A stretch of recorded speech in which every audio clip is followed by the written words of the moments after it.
Hey guys, welcome to Cardone Debates. I really hope we're live right now. Cheney is usually running the backstage, and we just went fake live. So we've been talking to ourselves for about 5 minutes. Welcome to Cardone Debates. We have some really, really cool guests. Gary, welcome to the stage again. I'm so happy that our trial went well. Yeah, I'm really looking forward to saying what I just said for 5 minutes.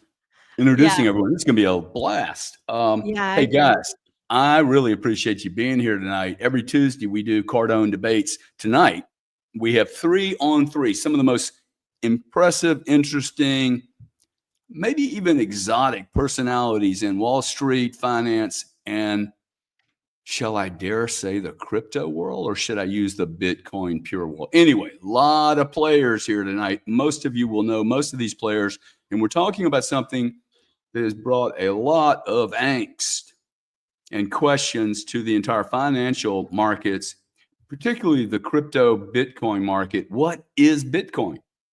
I asked for a definition the other night, and it was fascinating to me how many definitions in the X world of Bitcoin there are behind Bitcoin. And I started thinking, is all Bitcoin the same, or are we actually playing in a market that has very different Bitcoin? So we're going to talk about the so-called Puritan viewpoint of Bitcoin as a self-custody product, and then everything else. So it's a very extreme debate tonight. It's either Bitcoin in self-custody, or what is an ETF?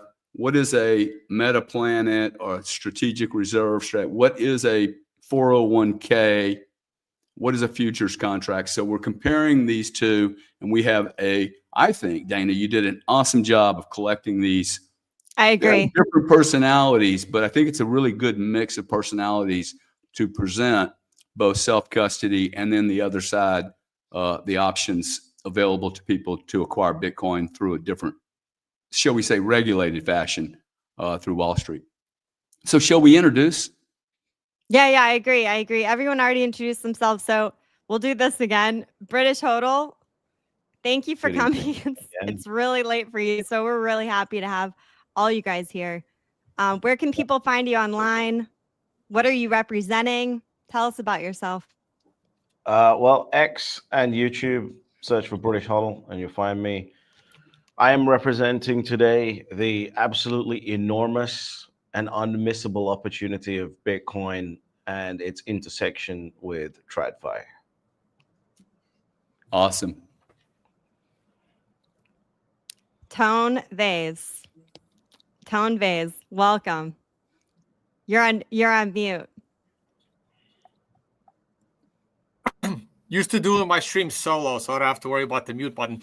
Thanks for having me on, guys. My name is Tone Vase. I spent 10 years in the traditional Wall Street space on the quant side doing risk modeling. Was at Bear Stearns during the collapse. Spent the last 10 years kind of discussing Bitcoin, the financial side, even the technology side of it as well. I'm easy to find online. Just Google Tone Vase, my YouTube channel. I don't really post much on X, but I still do videos every now and then. My current interests are more in geopolitics and health and wellness space, but I still love a good Bitcoin debate, and I will be representing the self-custody side, as I always have, going back 10 years. Awesome, Tone. Thanks for coming. Mitch, welcome. Hey, Dana. Hey, Gary. So I'm Mitch. You could find me on X. I'm there every day, Mitch_BTC21. I'll be representing the self-custody side. As for myself, I spent the last 12 years in New York City in corporate, ex-NASDAQ, primarily in investor relations. Now I'm fully dedicated to the Bitcoin world. Good to have you, Mitch. Very cool, Mitch. Good to have you. Dark, what's up?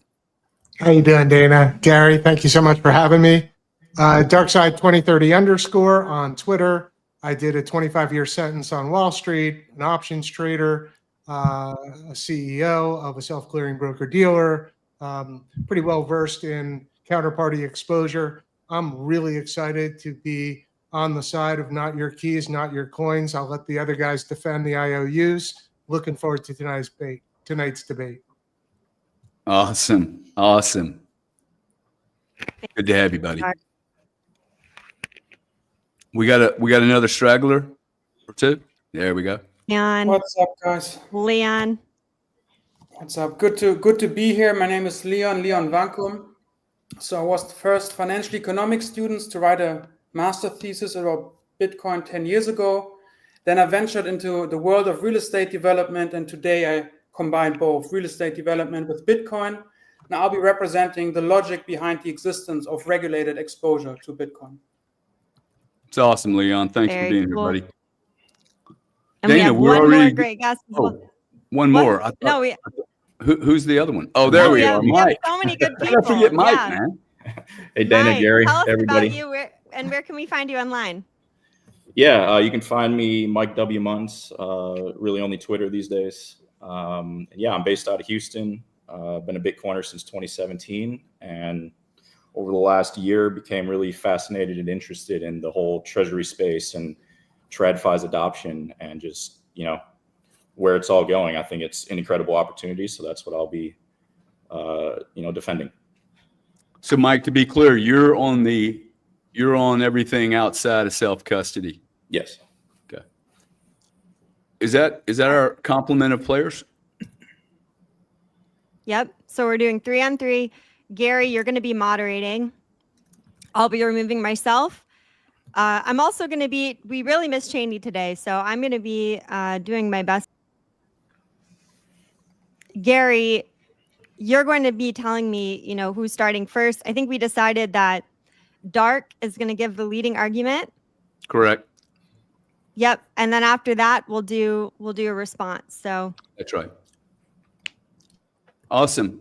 Well, guys, look, we're going to do this in a way that we're going to start with British representing, we're going to start with Dark, who is representing self-custody and only self-custody. I just want to make a couple of things clear. One, we are not suggesting that the people on the non-self-custody side are saying that that is not Bitcoin. Whereas the people in the self-custody position are saying everything is not Bitcoin. Okay, so it's real. I think it's important. Don't start wagging on these people because they represented TradFi, Bitcoin. They were told that they were going to represent this side. Okay, so they're just doing the job to help educate the industry. 246. Okay, we're going to start with Dark. Any questions, guys? Dark's going to go for 2. There's going to be a response by the other team for 1, and then we'll do ping pong back and forth until we're done, and then we're going to change topics created by me. Anybody have any questions, comments? Okay, let's roll then. Dark, Yeah, if Dana could set the timer. Also, if everyone has comments, we're going to go over them in about 45 minutes. So I'll be tagging all the best ones. Yep. Awesome. Well, Dark, I'm going to propose that. There you go. You got your minutes going. Can you see that? No, we can't. We can hear something, but we can't see it. All right. Worst case, I'm just going to do the timer manually. Good. All right. I'm going to bring Dark up, and he's going to roll it. There you go, Dark. Yours to go, buddy. Everybody mood out if you would. I think you're muted. Sorry about that. So what is Bitcoin? Bitcoin is you own your keys, you own your coins. Everything else is an IOU, or betterly known as a Bitcoin receipt. And this dates back to the 11th century when gold was extremely popular. There were goldsmiths, and the goldsmiths would hold your gold and they would give you a gold receipt. That receipt would be freely tradable as if it was gold itself. And then people became very familiar with trading gold receipts rather than actually using the physical gold, which would remain in the safe in the security of the goldsmith. Fast forward, the goldsmiths figured out that, people needed loans. Gentlemen would come in for a loan. I need to borrow 30 pieces of gold. The goldsmith would make him a loan of gold, and then he would ask the fine lender, the borrower, to deposit the gold back with the goldsmith, and he would write him a gold receipt. The problem there is when the gentleman came in to borrow money, he had no gold. When he left with a gold receipt, right? Obviously, something wrong with that equation. Well, the same thing's going on in Bitcoin land. You have Bitcoin in self-custody, hold your keys, hold your coins, and you have Bitcoin receipts. Those receipts are coming in the form of IOUs from exchanges, IOUs from IBIT and ETF type products, IOUs from MicroStrategy and other treasury companies. Not all IOUs are the same. Some IOUs are of higher quality than other IOUs. As an example, an IOU from Coinbase, you're able to pull your Bitcoin out of Coinbase if they allow you to. In the case of an IOU from a MicroStrategy, you just simply have exposure. You have no access to your Bitcoin. So it's important to understand that not all IOUs are the same, but if you want to maintain the gold standard, that is Bitcoin in self-custody, you control your keys, you can spend your Bitcoin, you're not reliant upon any third party to provide you access to your Bitcoin. Now, I think it's important to understand that unlike gold receipts, which were freely traded, Bitcoin receipts will never be freely traded. And that is because anybody who wants Bitcoin will ask you, well, just send me the Bitcoin. I don't want some paper receipt.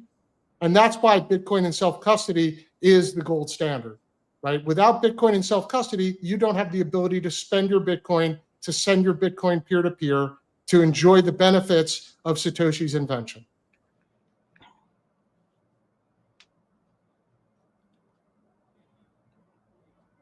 From your team. You have 1 minute, sir. Anyone? Yeah, Sorry, I'd like to Gary, answer. what'd you say? We didn't hear you. Oh, pardon me. I said the other team has 1 minute to respond. Can I respond? Yes, Yeah, please. sure. Go for it. Okay. So thank you, first of all, for your opinion. I just want to make a difference because the Bitcoin equivalent of gold certificates, I think, would be something like eCash. And a Bitcoin treasury company would be an investment in a company that has a business model around giving exposure to Bitcoin as a store of value. So if I would hold, for example, a MetaPlanet stock, what I actually hold is a share in a company that offers exposure to Bitcoin and Bitcoin adjacent fixed income products in a market that has no tax advantaged access to Bitcoin. So I actually make an investment in a company. Whereas if I held an IOU on Coinbase for Bitcoin, for example, I would agree there's no control over that Bitcoin, and then Bitcoin in self-custody would be the better solution. But if I want to make an investment in a company that is a Bitcoin-based company, I think then the case would be logically to hold a share of that company. So I think there's a difference between an IOU on Bitcoin sitting on an exchange and holding the stock of a company that built a business model around Bitcoin. Thanks, Leon. From the other team, 1 minute response to Leon's.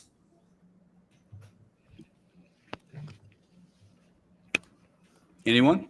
You're on mute, Tone. Yeah, I can respond to that real quick.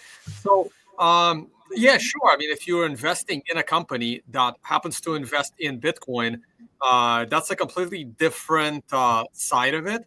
I am still concerned over how these Bitcoin treasury companies are investing in Bitcoin. And I guess we can pick on the big dog, MicroStrategy, and they don't hold any of their own Bitcoin. And to me, that's a big, big concern.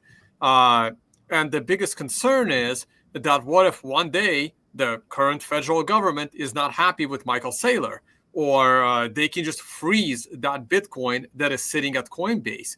And my biggest concern overall with all of these ETFs and all of these companies holding Bitcoin with third parties is that the 1933 Gold Confiscation Act is coming back in about 10 years. And over a weekend, the government will just declare that all this Bitcoin sitting in custody now belongs to the government.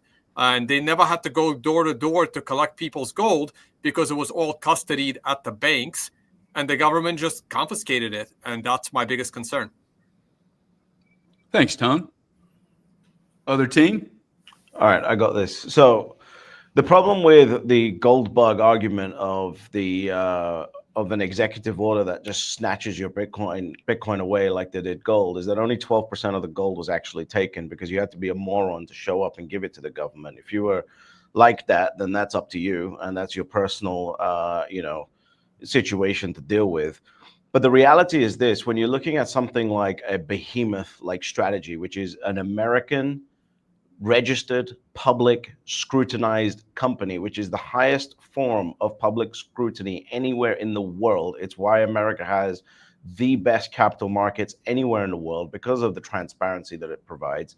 There is a level of safety when it comes to how that Bitcoin is custodied. In addition to that, the players in the game now, like BlackRock, et cetera, if you realize, if anyone remembers, when BlackRock and IBIT got into the game, they elevated Coinbase's policies and procedures, because this is what they do. The game has been elevated now. And the problem with just sticking to only self-custody Bitcoin is that you miss the perspective. If you're an investor, then Bitcoin should be your hurdle rate and Bitcoin should be your zero rate, at which point there are other opportunities to take advantage of that you have to allow yourself to be exposed to. If you're just holding Bitcoin in self-custody, in my opinion, and from the opinion of an investor, you're using it as a savings tool. And that's okay, there's nothing wrong with that. But if you're an investor, you're going to miss out on a lot of opportunities that are out there. British, thank you. Self-custody side. Yeah, I mean, I would say you could potentially miss out on opportunities, and I mean, I do agree with you, British. I mean, I remember when Saylor came onto the scene in August of 2020 and started executing his strategy. You know, now acquiring a little over 630,000 Bitcoin, and from that time, in summer of 2020, you could have bought spot Bitcoin around $10,000 a coin. Now we're at about $110,000 a coin. You could have bought MSTR at that same time as well, and you would have been up 30x. So roughly a 10x versus a 30x. So that's a material difference in investment return performance. But going back to Tone's point, that can go away like that. And now with the proliferation of all the smaller Bitcoin treasury companies that have come onto the scene earlier this year, you have the Capital B's in France, the Smarter Webs in the UK's, the list goes on. You really need to think about the jurisdiction that you're investing in. How comfortable are you with the EU as a regulatory body overseeing a company like Capital B that at the whim or a leftist populist movement takes place, even in the United States? Right now, it's fine with Trump, but that can change. That can change quickly. And you don't own your Bitcoin. You don't own your Bitcoin. You can't take it with you. I mean, that's the entire point of it. True self-sovereignty. You do not get that with any of these companies, and that can go away quickly. Thank you, Mitch. Yeah, I'll jump in here, respond to that. I am in agreement with British in that you have to be able to separate Bitcoin as savings versus investment. And when you make the decision that you're going to invest in an equity, you're automatically going through the risk profile and the potential of what could happen. And of course, yeah, I mean, could they come out and say we're taking all your shares and we're taking over MicroStrategy or MetaPlanet or whoever? Yes, they could, but that decision's already made when you invest in there. If all you want is, untouchable savings for the rest of your bloodline, then Bitcoin is what you do. But if you're using Bitcoin as the savings, it's the baseline, then in order to get investment above that, you have the treasury companies, equities, whatever other business in the world. And so you need to account for that. And so it's really a risk assessment. And for me personally, it just, I think it is extremely unlikely at this point that you're going to lose your shares or that they're going to take over a MicroStrategy to take their Bitcoin. Okay, guys. So what we're going to do now, I'm not going to introduce a new question. What I'm going to do is I'm going to give British the side for British to present a full 2-minute robust reason why you would not just define Bitcoin as self-custody. We'll go through the same exercise we just did, allow the other team to bounce back on it and debate it. And then we're going to change the topic. We'll move to the topic, well, slightly. We're going to ask a different question. British, you want to start your 2 minutes, sir? Yeah, sure. So you've got the opportunity at this point to take advantage of the TradFi rails that have already been built, have been built for decades, have been used for decades by the wealthiest people in history to allow them to grow their wealth. Bitcoin is a great savings technology, but on top of that, if you want returns for above and beyond that, you've now got the ability to finally do that, which is what Bitcoin has been building towards. Now, imagine if you don't want to do that, but you just want access to tools and things like that to make ownership of Bitcoin easier. Well, now you have ETFs.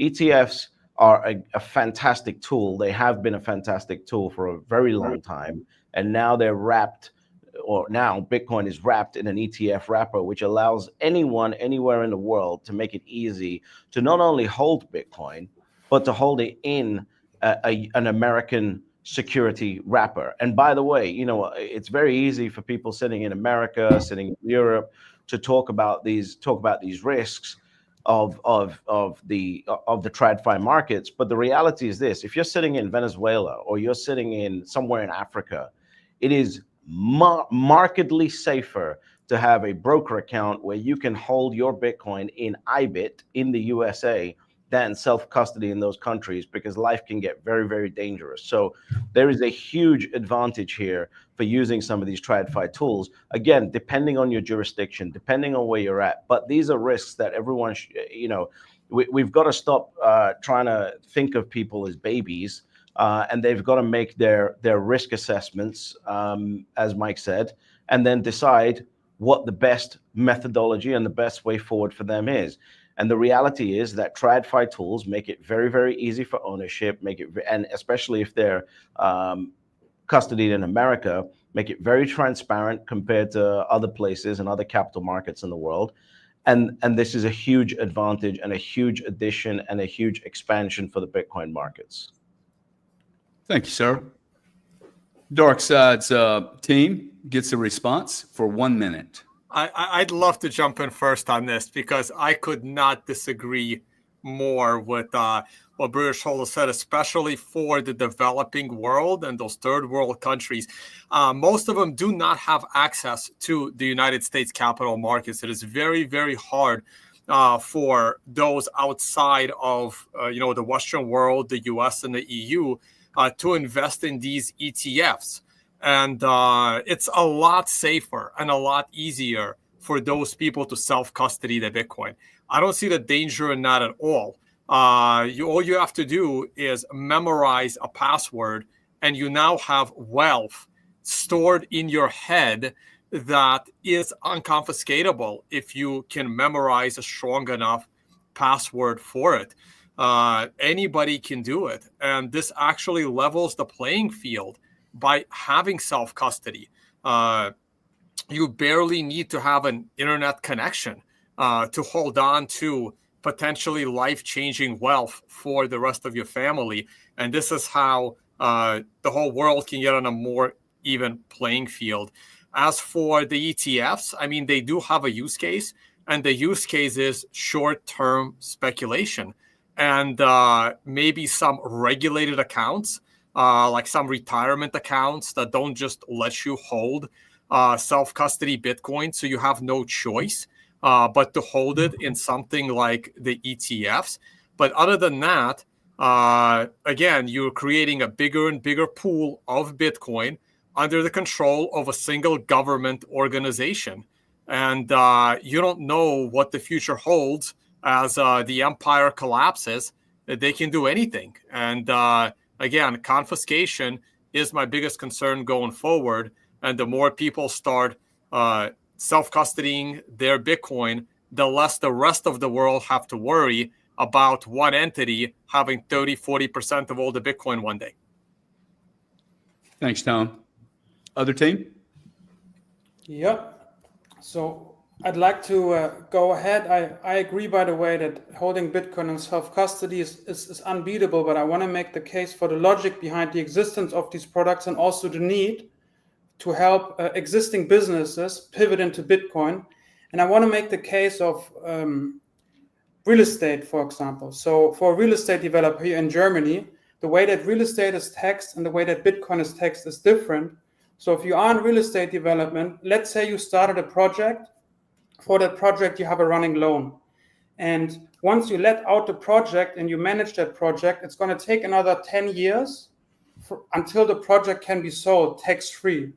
Meaning, if you started a development project and then, like in my case, for example, during the project, you understand Bitcoin is the superior store of value. You can't sell the asset tax-free. So you have to hold on to the asset for 10 years.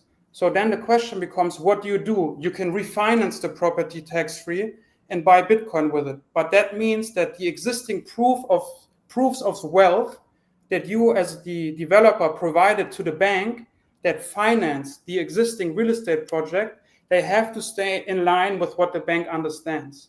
So if you tell the bank, look, I've got Bitcoin, they assign a value of 0 to those Bitcoin. But if you show, for example, MicroStrategy, they accept that as a proof of wealth for the ongoing loan for the real estate project. And that allows them to have exposure to Bitcoin, keep the real estate project, not having to sell taxes, refinance the project, buy Bitcoin with it, and then create a flexible system of how to pivot that existing business into a Bitcoin standard. So that's a real life use case of having regulated exposure to Bitcoin. Thank you. Dana, if you could help with the timer, you guys have 1 minute to respond. The other side, the self-custody side, would you like to take a flick at what Leon stated? Yeah, I'll take a flick at it. So look, Satoshi had a vision of giving us the opportunity to be our own bank, right? What Leon describes is exactly why you want to be your own bank, because the regulatory climate in Germany is such that they realize one asset as being real. The company that holds that same asset, that's real, but the asset itself is not. And that's illogical. So to go to Tone's point, look, if you're counting on governments to make reasonable regulations, if you're counting on governments to uphold your value that you perceive you have in the bank, you're making a big mistake. Governments will act to serve themselves. Confiscation is absolutely a risk. And further, IOUs, right? MicroStrategy doesn't hold Bitcoin. MicroStrategy holds IOUs. Those IOUs are to Coinbase, right? We don't even know whether Coinbase has IOUs. So we have tremendous counterparty risk when you look at a MicroStrategy or even an IBIT. If you purchase shares of an IBIT, you're really purchasing an IOU from a broker-dealer. That broker-dealer has an IOU on the depository trust company. The depository trust company holds shares in IBIT, right? So you are removing yourself from the sovereignty that's afforded to you to be your own bank. I think it's really worth consideration that it wasn't but 17, 18 years ago in 08, 09, Thank you, Doug. We're up. That's it. Okay. Thank you. I have a response. What happens if you have a stroke and you forget your password? What if you lose the document that you wrote stuff on? That's the trade-off. You know, because what are we at? 3-4 million coins estimated that are lost for a bunch of different reasons that are in self-custody. I mean, self-custody is great, but you have to prepare for the unfortunate events in life. And that's why the TradFi rails are extremely important. You know, I think a lot of people have moved their cold storage Bitcoin into IBIT or FBTC or the various vehicles because that risk of self-custody is tremendous, especially in older age with people, as they age and just, moving assets down generationally, you need things protected, and it just opens up a lot of risk when it's, one person's brain that has that, or, they're steel and buried in the backyard. And so, it's protecting against the people who aren't extremely savvy in this way and gives them an option that protects them. You want to go, Mitch, or should I? You go ahead, Tom. That's a trade-off. There are ways to mitigate the risk of, say, you having a stroke or you being in an accident. There are multi-sig solutions. There are other people coming up with other solutions. I can't name them all because I don't participate in them all. But if that is a concern for for you or for someone listening, there are ways to get around it. Yes, they are not simple. Yes, they take a little bit of a learning curve, but you can do that. And a company like MicroStrategy can do it as well. They don't have to have all of their Bitcoin with Coinbase. They could set up a multi-sig solution involving another country. So this way, one key is being held outside of the United States, potentially even a country that could be adversarial to the United States. That makes it even harder for the United States to confiscate MicroStrategy's Bitcoin. So there are solutions to it, to these problems. They're not elegant yet, but the Bitcoin is only 15 years old. Hopefully, they will become easier over time to implement. Okay, guys, I think that's a good first round. I applaud you both sides. I'd like to, on Mike's point here, I had another question posed. And if the audience wants to know anything in particular, like throw it up there for a question. But to Mike's point, somewhere between, well, look, Bitcoin can be audited every 10 minutes, so we should know exactly. We don't really know exactly how many coins, in fact, have been lost, or they're just paused out, sitting at the bottom of a lake, or an explanation, or in the middle of a divorce, or whatever. For me, that's a little concerning because I came into this market and was told, hey, it's all auditable, it's clear, it's transparent. So I want to just address a couple of things. One, the self-custody side of it, in that there's evidently been a bunch of coins lost, but also in the size of the addressable market, I probably wouldn't have come into this market had I not thought that Wall Street was going to get in. So if we could just discuss, from that framework, how do the self-custody guys approach, hey, that's not going to be on CNBC. That's not going to be in an ETF. That's not going to be in a Grant Cardone real estate deal. These are all bastardized Bitcoin pieces. Addressable market gets much smaller. And you end up with a, self-custody market with, although everybody's cool here that self-custodies, it's a fairly limited market. So I just like to talk about maybe those two things and how they relate to each other. And the self-custody guys, how do you defend that proposition? I can defend it real quick. I don't want to hug all the time, though. But Gary, what you said was very, very interesting. You said, well, if you knew Wall Street was going to get in, you might not have gotten in. But one of the reasons why the price of Bitcoin is so high is because Wall Street got in. And also, so I don't have a problem with Wall Street getting in. The other thing is there's a lot of shitcoins out there, and Wall Street ain't getting in, and they're not going anywhere in price or in adoption. Bitcoin is also, it's a free protocol, right? Like, if we can prevent Wall Street from getting in, if we can prevent these ETFs, if we can prevent Michael Saylor from holding all of his Bitcoin at Coinbase, Bitcoin wouldn't be worth anything either, right? Because if anyone had control of the system, preventing any actors, good, bad, Wall Street, whether you like them or not, the moment there is controls, it basically kills the proposition of Bitcoin. So I wouldn't be scared of these things. Just got to educate as many people as we can on the proper way to hold Bitcoin, and continue to hope that if it gets adopted in any way, there's always a light at the end of the tunnel. There's always a good part of it that is coming from it. So even though I fight against custodying your Bitcoin with third parties, I'm not that upset over it because I know that it's spreading adoption and it's increasing the value of Bitcoin. Thank you. Very, very reasonable lane of approach. British, your team? Yeah, look, let me take this. Look, we're being extremely polite with each other. The reality is that You don't have to be. all the self-custody guys here are basically gold bug Bitcoiners. They're Peter Schiff in disguise. And the reality is that this asset is going to mature.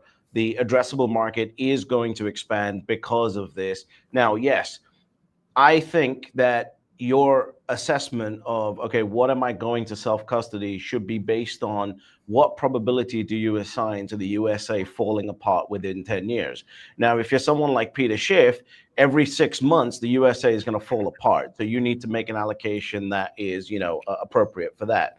If you're, if you're someone with a little bit more common sense, considering Peter Schiff has been wrong for the last, I don't know how old he is, but probably since he was born, you've got to make an allocation based off of that, right? At the end of the day, being a gold bug Bitcoiner and living in fear your entire life is not the same as trying to be a reasonable investor and saying I can take advantage of these opportunities to actually expand my wealth. Because the bottom line is this: if you believe Bitcoin is this new money, then it is a zero rate.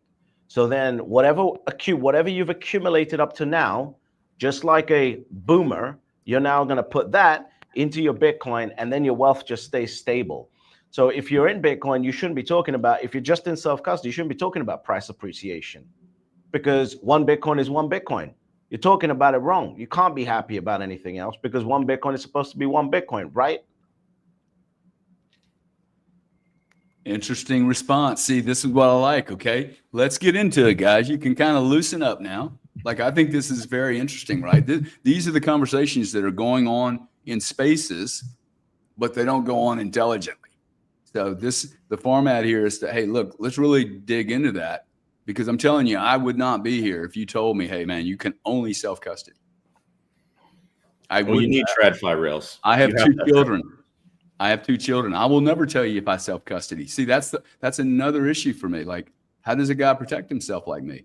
I travel and I have children.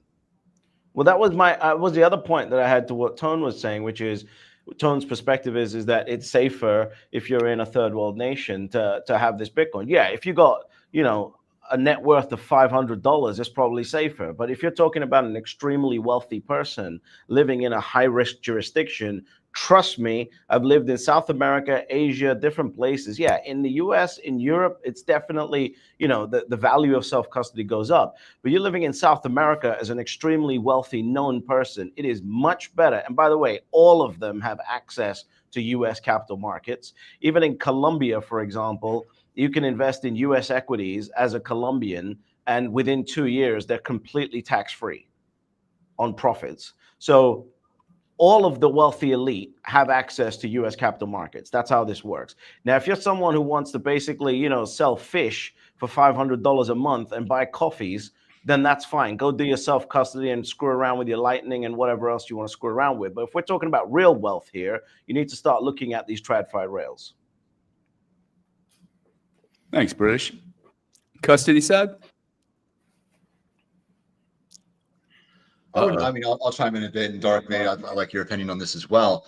Gary, like you say, getting Wall Street involved, it makes it a much more attractive asset class, and I do agree with that. And British, I hear you certainly on all of those points in the benefits of it. If you are, it's a very different scenario if you're someone that has a $500 net worth and you have a little bit of self-custody versus if you have a 50 million net worth, particularly if you're living in the third world, which makes yourself a massive target.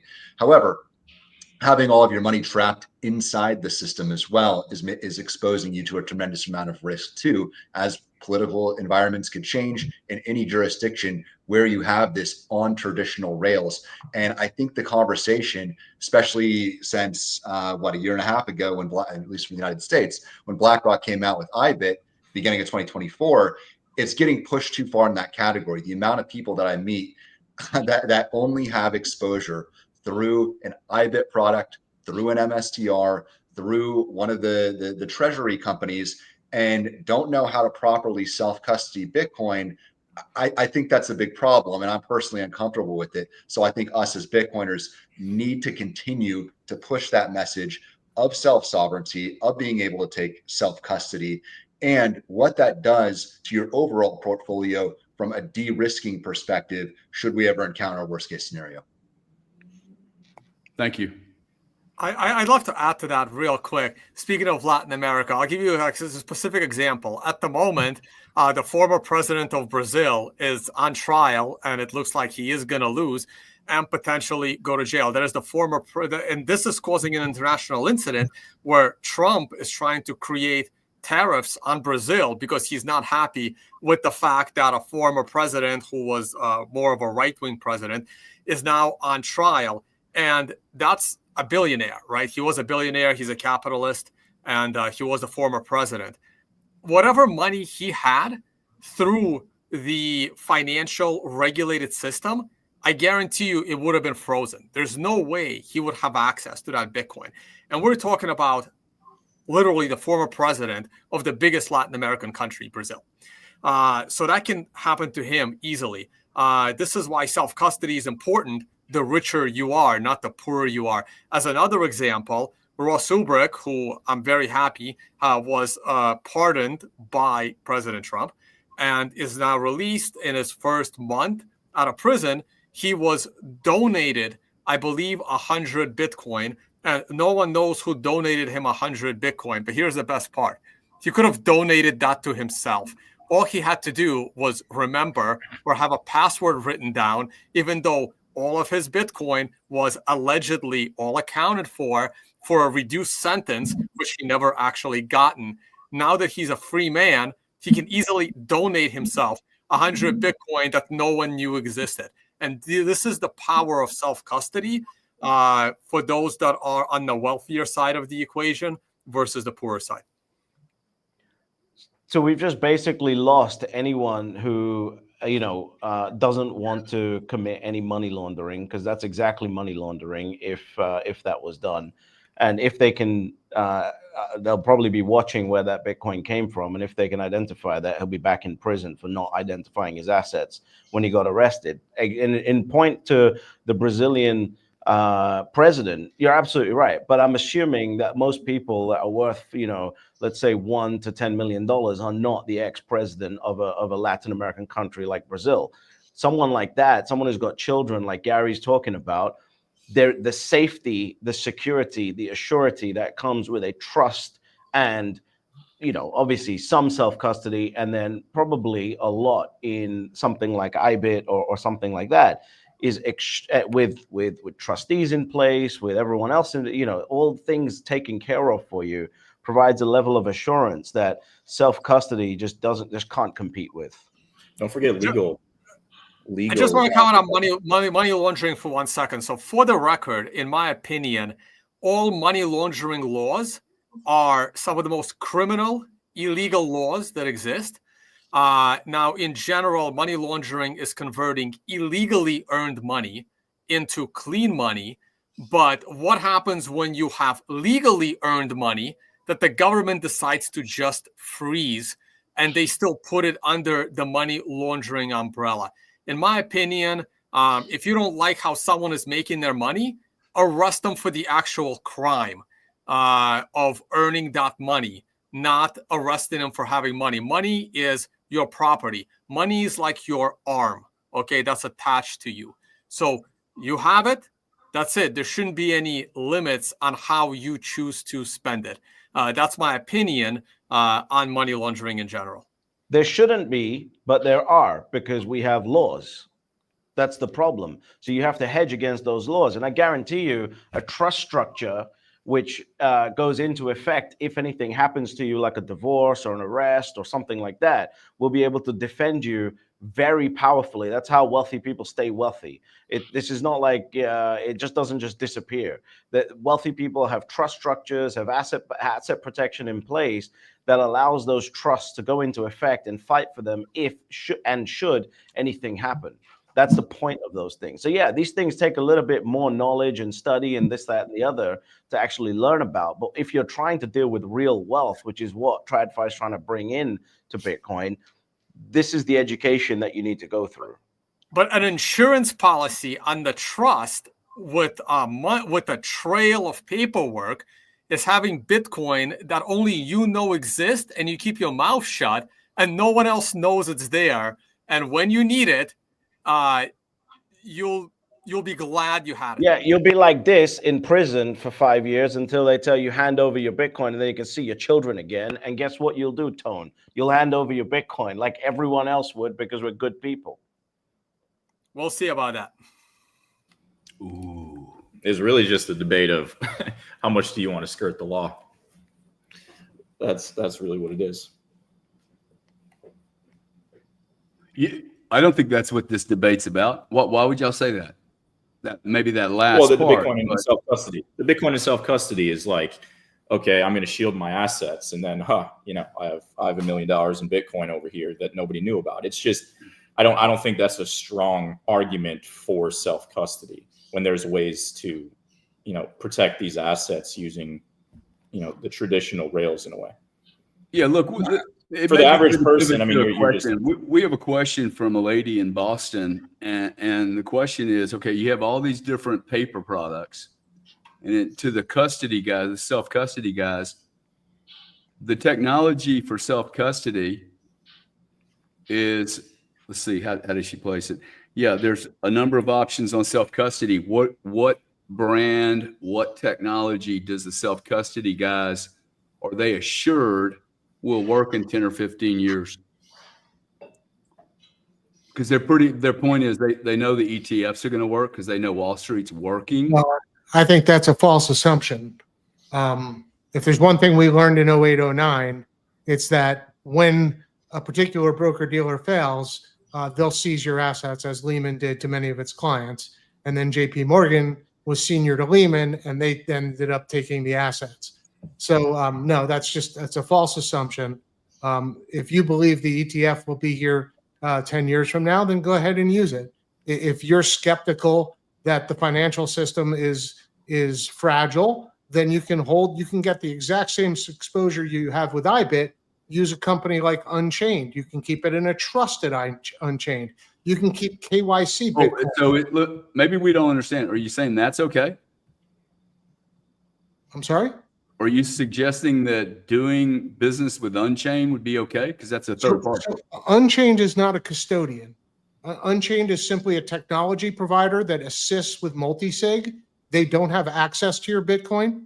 Right. They can assist you if you were to lose a key, but they're a multi-sig provider, and they're not the only one. There's now Anchor, Digital. There's a whole litany of solutions available to self-custody folks that provide a level of security that wasn't there when I got into Bitcoin. It was a wallet.dat file and a password. And if you lost your wallet.dat file or your password, you were out of luck. Today, we have unbelievable solutions that involve full KYC. They involve technology solutions. They even involve trusts and making sure that in the case of your death, the Bitcoin gets handled properly. And you do not need to take exposure to the banking system. Again, the point of Bitcoin is for you to be your own bank, not to use banks.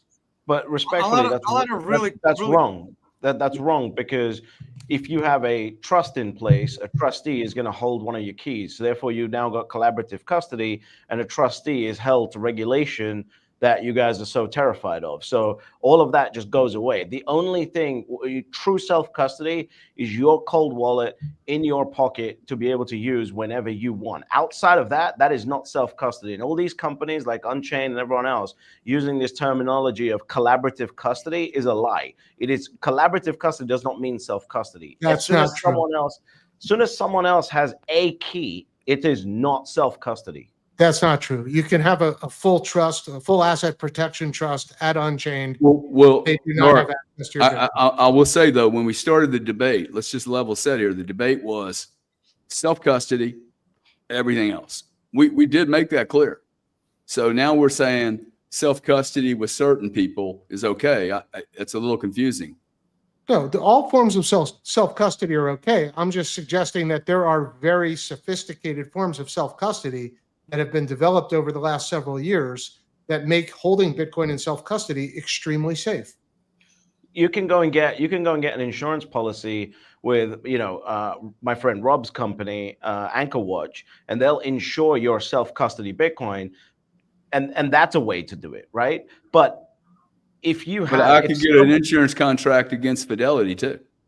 Yeah, Easier. You don't even need to do that because you got SIP insurance on that. So it's like it's already built in. So the point is that if any other party has a key, which you would need to do if you have a trustee involved at the point of a trust, it is no longer self-custody. It is at best this bullshit collaborative custody that they've all wished up. You're introducing trust in some fashion at some level, always. unless it's just you and your keys. And then you're trusting your own brain not to get dementia. So at least people are on nicotine on this stream. That helps. Yes to the nicotine, no to the collaborative custody. You can But affect. that's what. But then you have no reason to use Unchained. Then you can just do self custody yourself. I'm not going to disclose. I think British needs to do some homework. Well, it's difference between collaborative custody, which would be a provider like OnRamp, where they're using 3 different custodians, and you need to access the Bitcoin, 2 of the custodians have to work together, versus Unchained, which is more of a multi-sig provider, which provides massive peace of mind to people, where you have a contact there you can work with. They walk you through step by step. They hold one of the 3 keys. You hold 2 of the keys. You need 2 keys to open up the treasure chest, which then you can disperse geographically or amongst different family members or however you want to set it up. So unlike back in the day, like what Dark was saying, where there was no one to call up and ask, it's horrifying to people. You're not going to be able to get people en masse in doing that. Now there's solutions available, which brings massive peace of mind to people. So what if you lose one key and then they refuse to because they've been sued by the government? They refuse to sign it. Well, it's part of the risk of having multi-sig, but that's why you have you have 2 of 3. So you it's not self-custody. That's my point. I'm not arguing with the multi-sig approach, right? I have a multi-sig approach as well, right? I'm in control of the keys. They're in different jurisdictions and different safety deposit boxes. But to say that it is self-custody is the same as another entity, whether it's a trust service provider, a trustee, Unchained, whoever else, having a key is self-custody, it's not. I disagree on that in the multi-sig. Yes, if you lose your key, then I mean, what if you have a single sig approach and you lose your key? Then 100%. No, I agree with you on that. I'm agreeing with the multi-sig approach. If you are dictating where those keys are for jurisdictional arbitrage or whatever else you want, I agree with you. That's self-custody. What if somebody compromises your brokerage account and takes all your IBIT, sells it and liquidates it and transfers the money to themselves? Then all your money's gone. When was the last time that ever happened? It happens. Go try to wire money and see. Man. Go try to send a wire and see what they put you through nowadays to send a wire. The reason is because I do not have this. No bank has ever stole money from me. They feed the shit out of me. They tried. It's not the bank stealing money from you. It's a criminal.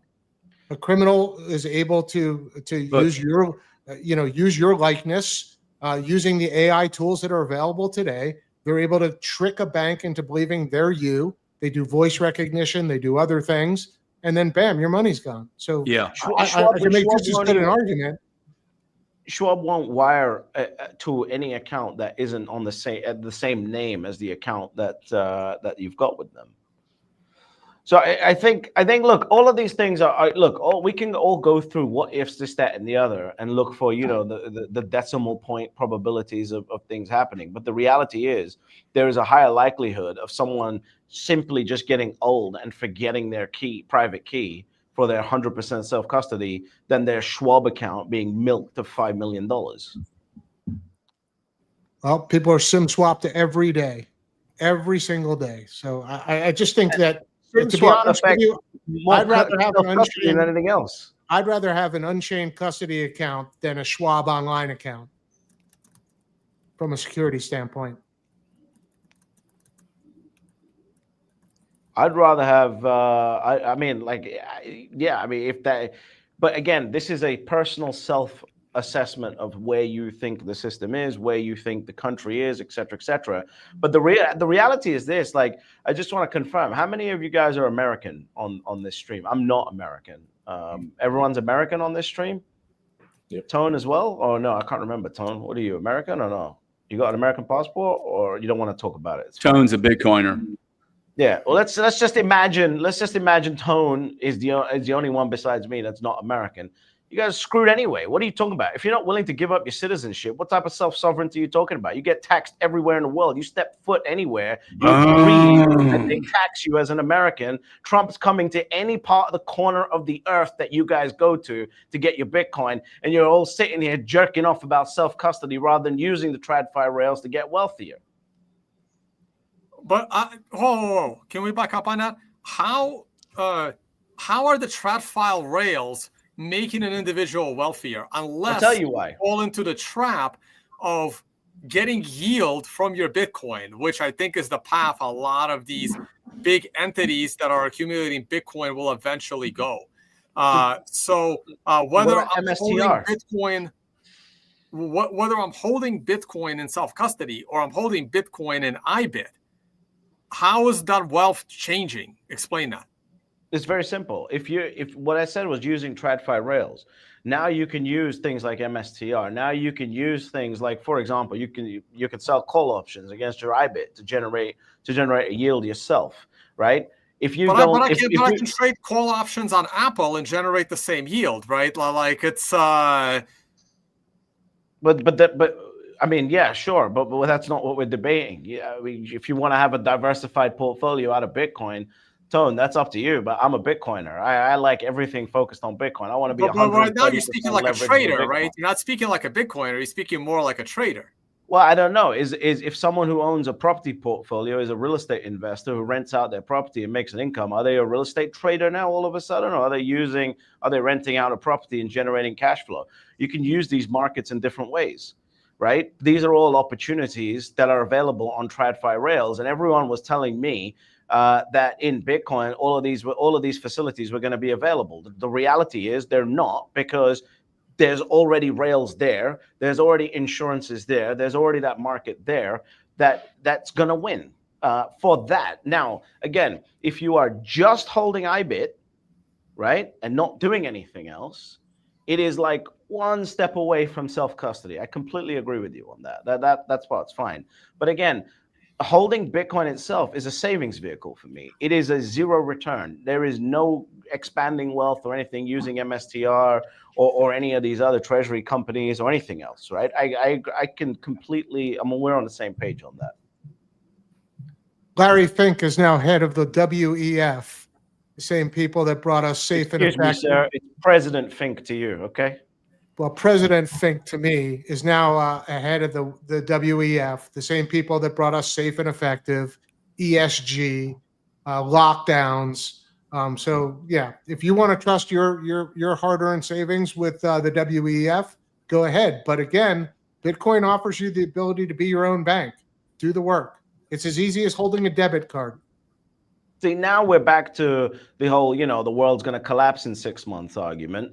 And it's like, yeah, I think there should be a personal assessment that you do. And you say, okay, what is the probability that I believe that the world is going to collapse? And someone's going to mark that probability at 10%. Well, someone's going to mark that probability at 90%. And then you adjust. So when the people of what's the island? Well, anyway, when people get subject to a bail-in, right? You're talking about Cyprus? Yeah, Cyprus. Thank you. So when the people of Cyprus were subject to a bail-in, they wake up on a Monday morning and find out that everything they hold in the bank over $100,000 has now been seized. Did the world come to an end? No, they just lost their wealth, right? Governments will seize your wealth when they need to. Right. This is what Bitcoin and self-custody protects you. I want to clarify. We're not suggesting the world can end. Remember, when your house burns down, the world doesn't come to an end, but you lose everything. Right. That's why you put in a sprinkler system if you can afford it. Right? Well, I agree, but this is what I was saying. Like, assess what the probability you think that is, and then self-custody to that probability. So if you assess. If you say, I think there's a 60% chance that the entire United States capital markets is going to collapse in the next 10 years, put 60% in self-custody, hug your ledger really tightly, and then with the other 40%, you can actually make some money. See, we got British 60% of the way there, and we've I've been saying that since the beginning. I've been saying that since the beginning. 40% to go, Gary, and then it's a complete victory. I think 60% is a victory, right? 100% is a complete victory.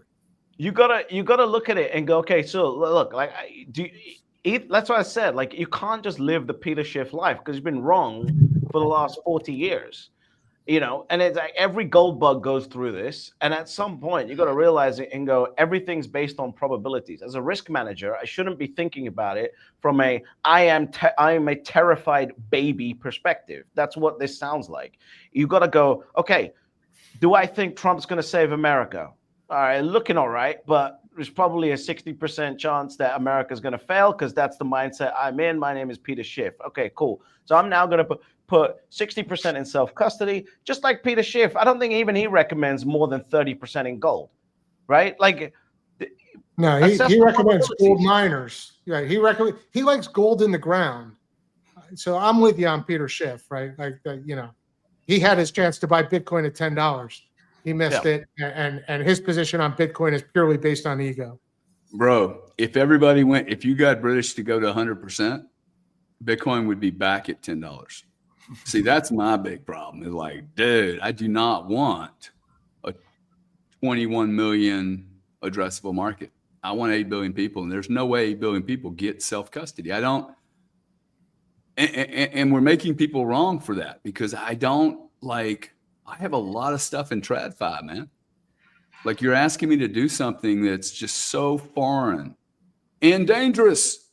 Well, I don't think, Gary, I don't think we're asking you. What we want to do is inform you. But I got to tell you, though, the response from the more Puritan is that my Bitcoin is, this is why I asked the question the other night. The price determines the value, but the price of the ETF and the price of Tone's Bitcoin. Now that's wrong because Tone said, I had no price for my Bitcoin, but they're identical. Like, I can buy Bitcoin at 111,803 right now, and it doesn't care if it's an ETF or it's in self-custody. Now, the biggest issue for me, though, is, hey, what device should I use? Assuming I'm not going to go into the seed phrase in my brain for $140 million, because I might actually get in an automobile accident and lose my memory. Well, seriously, I mean, right? Or I could die. Where's that going to go? I have no interest in socializing my Bitcoin to the free world. So you guys get an upgrade. I want to give it so that the world actually uses it. So what devices, back to this question, if the ETF with BlackRock is so unstable, does that mean the Ledger wallet is the one? Should I trust a French wallet? And by the way, I'm not a technologist, so I'm going to have to send this off to somebody, and I'm going to have to ask them, hey, what's in this? I got shit in my iPhone I didn't even know was there. I'll comment on it real quick. Look, I try not to suggest specific. And I didn't want Tone. I wasn't suggesting that we do that. Yeah. I'm just, you know what I'm saying? Right. Like, well, I will say personally, I'm not a huge fan of Ledger. That's just my preference. There's nothing wrong with it. I just don't like the usability of it. To me, a very user-friendly hardware solution is something like a Trezor. If you want something that I think, in my opinion, is probably the safest solution, is something like a cold card, but that's probably the least user-friendly option. Everything is a trade-off, right? So some of the more user-friendly stuff may not be as secure as some of the less user-friendly options. And you may not have to memorize that 12 or 24 seed phrase. Depends on, again, how secure you want your passphrase. And this goes back to that earlier question that was asked, will this technology be around in 10, 20 years? Well, yes, as long as you kept those 12 words safe, you will always be able to use those 12 words to recreate access to your Bitcoin, even if that specific hardware storage device no longer exists and the company goes out of business and your device was broken or it got flooded. As long as you protected those 12 words, memorizing them may not be the best idea, but some people have done it. But writing them down and hiding them somewhere and, not telling anyone where to look for them unless something happens to you, or breaking them up into two separate parts. And then, one child gets half and the other child gets the other half, upon if something happens to you. So there are all these solutions, and there is a trade-off to all of them, depending on security versus usability. And the more often you enter that wallet, again, the more likely something can go wrong.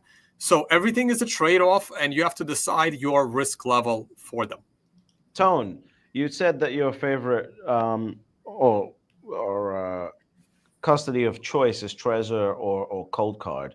Now, as you're aware, Israel spent 5 years just to one day blow the balls off of their enemies using pagers that they had set up. So why do you trust that your Trezor that you've ordered has not been hacked and someone is just waiting to press a button and wipe your Trezor or your Cold Card off? How do you know that? And how does you're an intelligent guy, right? You are one of the most intelligent people on Bitcoin ever to exist. How does a normal person who's got a normal job watching this on the internet go, you know what, I'm going to order a Trezor and trust that it hasn't been hacked or it hasn't been violated in some way in between leaving the factory and getting to me? Even worse, how do you know that we haven't had a violated employee at the factory? Sure. I can answer those. Yes, these are all risks. Now, there are ways to mitigate some of these risks. You don't put all of your Bitcoin on a Trezor. You can split your Bitcoin across several devices if this is a concern for you, right? If this is not a concern for you, you can keep it all on one device. If it is a concern for you, you can put it on multiple devices.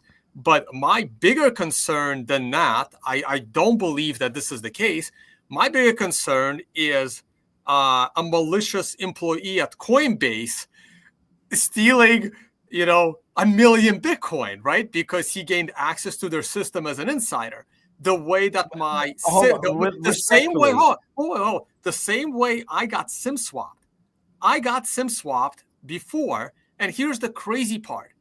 I was at T-Mobile, which I don't use anymore. I got SIM swapped at T-Mobile, and I was under an alias name with T-Mobile. So this means that it had to have been an insider, because had I been there under my real name, I probably wouldn't have gotten SIM swap. So they knew. I was in there basically. Tone Vase is not the actual government name on my passport. But I was at T-Mobile as Tone Vase. So I was targeted, and it was an insider from T-Mobile. It wasn't some hacker. It was an insider of T-Mobile. 99% of all of these SIM swaps are internal. So this is why it's more dangerous to have your Bitcoin with someone else.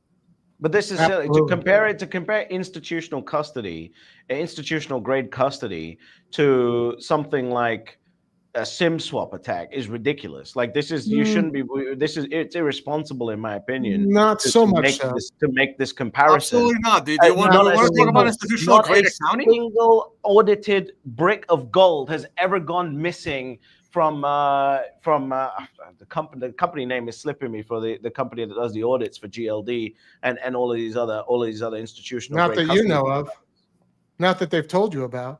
But just to answer your question, I think there's a simple. How can I answer that? It's so easy to say, not that you know of. Yeah, well, not that anyone knows of, that your Trezor or your Unchained or your ledgers or your whatever. Not that you know of. So that's a silly point. Look, you make a valid point. I'll just explain it this way. If you use a multi-sig setup and you use a Trezor and a Cold Card, or a Trezor and a ledger, whatever two different devices you want to use, then if any one device is compromised, you have no risk, right? That's the importance of using multi-sig. Everybody with any type of substantial number of Bitcoin should not use a single device. They should use multi-sig, and they should use different devices with different firmware, so they alleviate 100% of the risk that you presented. But to your point, I saw an interview recently with Brian Armstrong. He's got a problem in that the North Koreans are trying to get remote jobs inside his company, right? So, I mean, how does he defend against that? We know that these multinational criminal organizations are targeting the exchanges. Don't think they're targeting Tone. They're not targeting DarkSide. They are targeting Coinbase, and they are targeting Fidelity and anybody else that's got a large stack of Bitcoin. But isn't it multi-sig institutional custody? No, it's so easy. You can do it with a Blue Wallet on your phone. There's plenty of videos of Strategy doesn't use one custodian. I'm sorry? Strategy doesn't use one custodian though. Well, if you get compromised somewhere, like it's not going to be all gone. They can multi-sig it. In all fairness, Strategy doesn't produce proof of reserves. We have no idea what they're doing. Well, let me say one more thing. That's also a misnomer. I didn't like that when that came up with Strategy not providing proof of reserves. Strategy is audited all the time. They are audited under US regulation, right? And for people to say they're not audited is silly. This is the most transparent capital market in the world. Can you define how KPMG defines what is Bitcoin? Yes, I can. I can find it for you and send it to you because they published exactly how they do it. Excellent. Can I just comment something? There's nothing special about custodial Bitcoin the way they secure it. I don't know how Coinbase secures their Bitcoin. I don't know how Fidelity secures their Bitcoin.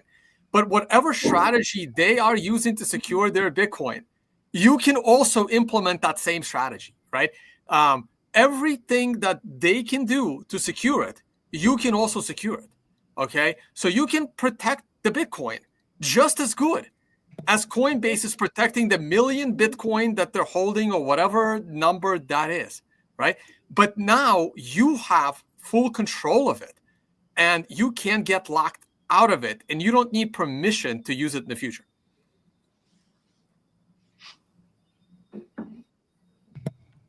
Ladies and gentlemen, what do you think, Dana? You think this reminded me of that song, Anything You Can Do, I Can Do Better. Remember that?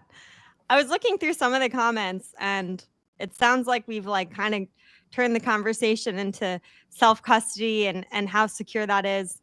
But, you know, some of the argument is like, well, you're missing out a lot on the upside though with a lot of these other opportunities. So we didn't go into that as much, but I just want to go into some of the comments. So I don't know if you guys believe that some of this is true. Ledger and Trezor have never been hacked. Is that actually true? Not that you know of. So yeah. Look, if an expert gets their hands on your Trezor, there is a chance they can get Bitcoin out of it. Right? No way. Really? Yes. Whoa. Yes. I mean, maybe they've secured it better, but I'm not going to say it's likely, but there are a few experts that have a chance that would be able to do it. Right. Cold Card. This is why Rodolfo created Cold Card for that reason. I'm pretty sure Trezor has made it a lot more secure because this was a statement from like 6 years ago when Cold Card first got created. So look, like I said, everything is a trade-off.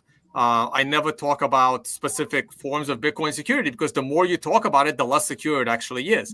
But I recommend going to BTC sessions. He teaches you all the possible ways to secure your Bitcoin, and then you choose the one that makes the most sense for you. But again, they need your physical device. They need your physical device, right? So storing gold in your safe at home, that's even less secure than that, right? Because once they get their hands on the safe, they got the gold, right? And there's nothing you can do to get it back, right? So you can also hide the Trezor, so it's not that easy to steal. When someone's got a barrel of a gun in your child's mouth, you are going to give them that Trezor. But hold on, but you're talking about a very small specific group, like the people on this podcast, right? No one is supposed to know you have Bitcoin, not even your brother or sister, right? You have it, you self-custody it, you keep your mouth shut, and no one needs to know you have it or even have heard of it. So I should be quiet now? What is Bitcoin? Should I go? Should I disappear into an island and never be known? It's too late for some of us, but those watching, the best thing you can do. I will say I'm very, very surprised that the non-custody team didn't respond with this, which I'll just go ahead and do it. And like, we would be at $30,000, maybe 16 grand. Period, dude. Like it'd be a 300. Like everyone that's coming in here is driving demand that you would never ever see. Like this is how adoption happens. And to poo-poo on Fidelity as a custodian versus me, I would need fucking 12 wallets, man. And like it would become an engineering program as to risk management at such a level that, and I can't sue myself if I lose this shit. And if, quite frankly, I don't know what Unchained or any of these guys' balance sheet is. I would rather fight Fidelity for the money. Actually, I mean, fairness, okay? It's a bigger pool of money. Ledger, I don't know how big they are. What's their market cap? How accelerated it is? So I just don't, if I get an insurance product, even on my Bitcoin, I'm probably not going to be in pure self-custody. The moment I enter a third party, this is the other thing. I thought you guys took a bit of a liberty in including the Unchained, because like I thought we were talking self-custody and every other option. Because introducing a human being or a contract is not pure Bitcoin. Like I can hold Bitcoin and not have a contract of any type whatsoever. I love that. I know KYC. Y'all talking about KYC. I'm like, what does KYC have to do with it? This is self-custody guerrilla Bitcoin. It's not for the masses. It's not for the convenient. See, Wall Street's making this shit convenient, man. And we're 16 years. I've got to tell you, the wallets, they are not convenient. And everyone agrees to that. It's like the friction is heavy duty. So I was surprised that Gary, the reality also is that when you buy a cold storage device, you have a contract with the company. Like there are people involved, right? So I agree with what Tone said last, which is you have to do a personal assessment on where you think the world is and where you think the world is going in your own life and everything else, and then make an allocation on your security based on your vision of the world and your life. And that's why I said, like, if you think that the world and the United States is going to collapse in the next 10 years, you're probably going to be overweighted to the absolute self-custody side than you are to the TradFi side. But I don't think any of this is an either or type of debate. I think there's a blended solution. Yeah, I would just add one point, Gary, is that Wall Street's probably created 3 to 5 million fake Bitcoin or synthetic Bitcoin, paper Bitcoin. So if you're truly a Bitcoiner and you believe so dearly in the hard cap, realize that the very people that you think are helping you pump your bags may be at the same time producing a tremendous amount of synthetic fake Bitcoin. Yeah, well, listen, I thought that's where this conversation came out of, is like, hey, man, if MicroStrategy ends up in problems, or the whole group, and and people think they have Bitcoin and there's a short squeeze, your self-custody Bitcoin, just like we said in natural gas, power, and oil, hey, I got the real barrels, dude. My barrels are going to trade at a premium. That has rarely ever happened. In fact, I've seen barrels trade more at a discount, the physical, than at a premium. It's really amazing. This is Gary. This is years I was waiting for the physical to blow, dude. Like, it's going to be fun. Even the gold. It's bullshit, dude. Like, I should have carried paper for gold because I didn't get a premium for the gold. All I did was get a headache from moving it. Gary, when I was in gold, I was making more money because I was holding it in GLD, selling call options on a monthly basis than any of these gold bugs. They're all just dreaming and wishing for an absolute collapse. Basically, if you're a gold bug in gold or a gold bug Bitcoiner, you are like wet dreaming, jerking off to the thought of a collapse of the United States, and that's the thing that you fantasize over, and that's just not reality. It's not going to happen. I mean, we can sit here and talk about custody and what the best solutions are forever, but I mean, the reality is TradFi's integration has opened up capital pools that never would have touched Bitcoin ever, and you know, the paper Bitcoin, the futures, the fake stuff. I mean, at the end of the day, you have billions upon billions upon billions of dollars and trillions in the future that are getting access through the TradFi rails and their products that never would have touched it, that are getting into the ecosystem. Like that is good for mass adoption of Bitcoin, period. And so, you know, Bitcoin's technicalities of a fixed supply, like eventually anyone holding paper Bitcoin, their days are coming. Like we know that, and that's why it keeps going up in price as more and more people do self-custody. But the reality is this is a good phase that we're going through, and it's making more people comfortable with Bitcoin itself than would have probably never touched it before. Hey guys, I actually have to get going. I don't know how long these podcasts normally last.